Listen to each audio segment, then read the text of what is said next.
Hey friends. I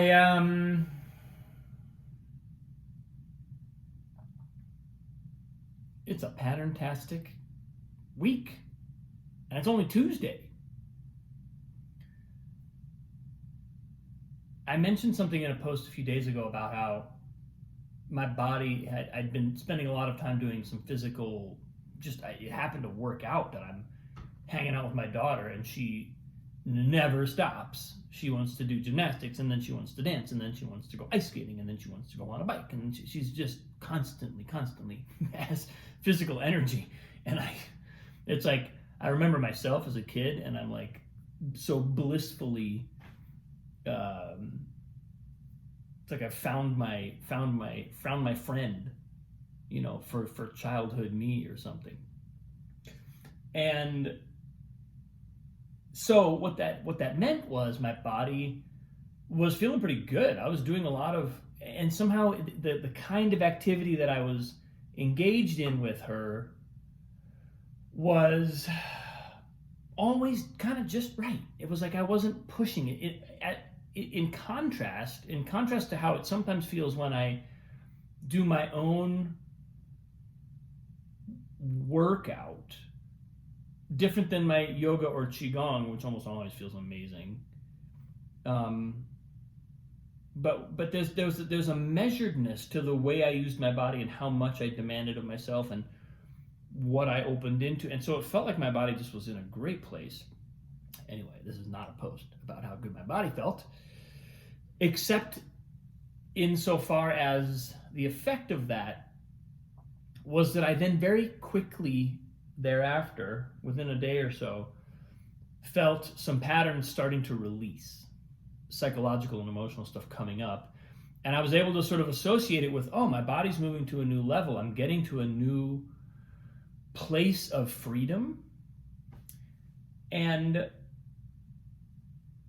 it involved some kind of gunk showing up.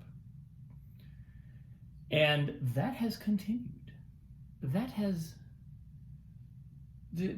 not at the end of that yet at this advanced point in the week of Tuesday morning. But something that kind of came through as I was meditating today, because of the flare-up of these various things, I also found myself, whereas a few days ago I'd found a place where my body just very effortlessly, and my mind very effortlessly settled into stillness.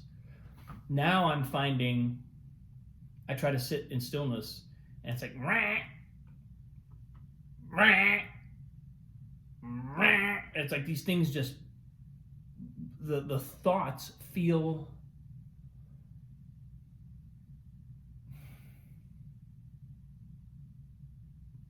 either more grating or more seductive or both. And it was so interesting to witness just the fundamental contrast between what all that felt like and simple presence, stillness, peace, ease, the nature of reality. And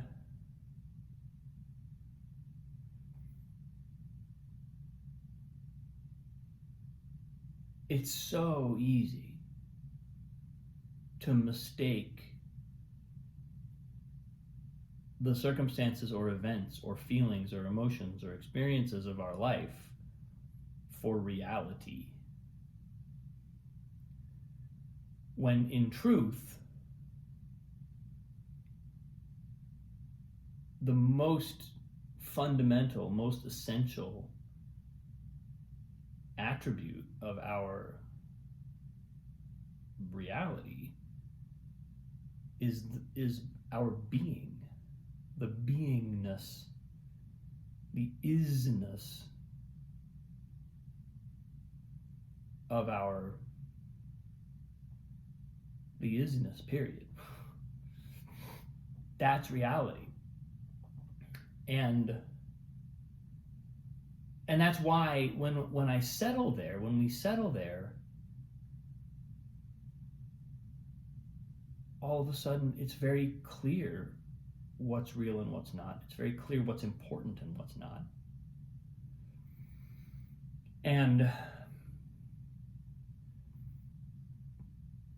But there's a kind of unreality, the unreality that we mistake for reality, that keeps biting, that keeps trying to have our attention, make us want to fix it. I'll speak for myself. Make me want to fix it.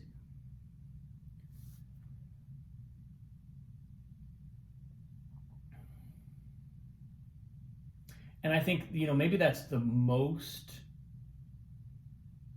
kind of perennial challenge of genuine, authentic spiritual practice, is simply continuing to label that, to name that not reality. Because it's real easy to mistake it for reality. It's really easy for me to convince myself that what happened today, or what's going to happen this afternoon, or what happened yesterday, or what I have to do now because of this and that circumstance, that's reality. That's reality, Robin. That's just reality. That's the reality of it. That's the reality of things. That's just the nature of reality. It's almost like we shorthand to that. We shorthand to calling unreality reality. And I'm starting to appreciate why people who are genuinely devoted to spiritual practice used to go to places like monasteries, where that was all there was to do. There probably, who knows if there was like some internal politics or some way for you to kind of remain distracted, remain in the, remain at war with external reality, even in the kind of cloistered space of a monastery. But you didn't just have a contained space, you also had a tradition that just told you what to do. And even your authorities and senior people, the entire hierarchy of the tradition or of the institution, were all following the same rules. They, ostensibly, there's a right way and a wrong way. So even that doesn't really get questioned that much. And if the goal is to bring a spiritually enlightened perspective into dialogue with the external world and into the multifarious, infinite expressions of human potential in the universe, then a cloistered space is not really going to help you do that, because it's going to you're going to be insulated from all that. But if the purpose is to connect with reality as opposed to unreality, because even all those beautiful, wonderful expressions they're reality, unreality. It's not that they're not real, they're just not most fundamentally real. They're real in the sense of they are actual emanations and genuine expressions of source. But the moment we attach to them and want them, or desire to create them, even, I've experienced this as an artist quite a bit. There's an urgency or an impulse for something to come through me And the best way to make that happen is to just not worry about what the expression looks like. Connect with source, connect with stillness, connect with my own core, connect with the nature of reality, which has so much energy and so much intelligence and such an effulgent, spontaneously effervescent life force reservoir that we could never exhaust it. We could never even express a tiny fraction of it. Well, we will only ever express like streaking comets in the full universe. So getting attached to what that looks like and what that feels like and how our experiences or what our creative expressions are doing. I'm listening to The Creative Act by Rick Rubin right now. He says a lot of the same things. Creative Act by Rick Rubin. Excellent book. You should check it out. So it's a very kind of like almost Zen-like. He just kind of gives his thoughts on creativity and on doing creative work in a very non-intellectual and kind of bite-sized, almost like each chapter is like a little poem on a theme. Really cool. But a lot of what he says too is rest in source, rest in reality. And I think that's my challenge as well in this period. Just to be with what is, to let all the shimmering, shining stuff just chill.